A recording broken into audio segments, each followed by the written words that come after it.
मगर वो साइंटिस्ट क्यों नहीं बने, उसका जवाब वही दे सकते हैं। उत्तर प्रदेश के मुख्यमंत्री के जो बुजुर्ग थे या जिस आइडियोलॉजी से वो आती हैं, उनके किसी भी शख्स ने इस मुल्क की आजादी में हिस्सा नहीं लिया।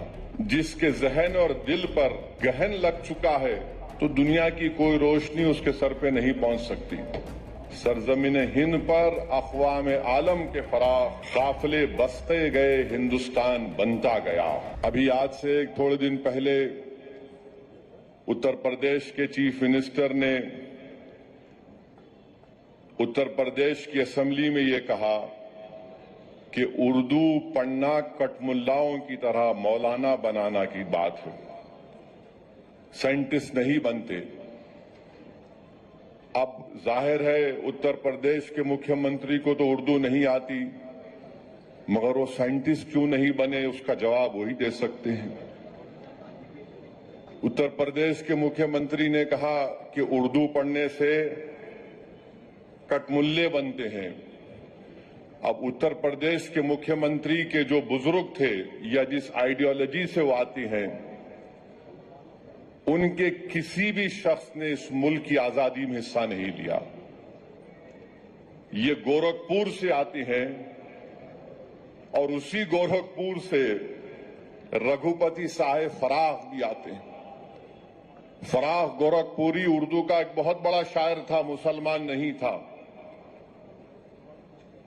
अगर शायद असेंबली में कोई उठ के बोल देता मुख्यमंत्री को, तो मुख्यमंत्री बोलते नहीं नहीं, उन्हें भी कटमुल्ला है। तो ये इनकी ये इंटेलेक्चुअल कैपेसिटी है इनकी। फराख गोरखपुरी गोरखपुर के शायर थे, उर्दू के बहुत बड़े शायर थे। अब मेरे अजीज दोस्तों और बुजुर्गों, जिसके जहन और दिल पर गहन लग चुका है, तो दुनिया की कोई रोशनी उसके सर पे नहीं पहुंच सकती। फराख गोरखपुरी का शेर क्या है सुनिए, ये बीजेपी आरएसएस वालों को बता रहा हूं, जो उर्दू बोलने वालों को कटमुल्ला कहते हैं। फराख गोरखपुरी ने कहा था, सरजमीन हिंद पर अक़वाम आलम के फराख, सरजमीन हिंद पर वालों को बता रहा हूं, जो उर्दू बोलने वालों को कटमुल्ला कहते हैं। फराख गोरखपुरी ने कहा था, सरजमीन हिंद पर अक़वाम आलम के फराख, सरजमीन हिंद पर अक़वाम आलम के फराख काफिले बसते गए, हिंदुस्तान बनता गया। सरजमीन हिंद पर अक़वाम आलम यानी नेशंस आए इस देश में, बसते गए, हिंदुस्तान बना। अब ये में बसते गए, हिंदुस्तान बना। अब ये जो आर्ग्यूमेंट इनका आरएसएस का है कि नहीं ये बाहर से आए, तुम भी बाहर से आए। जितने आर्यंस है बाहर से आए, अगर ओरिजिनल है तो द्रविडियन और ट्राइबल लोग हैं।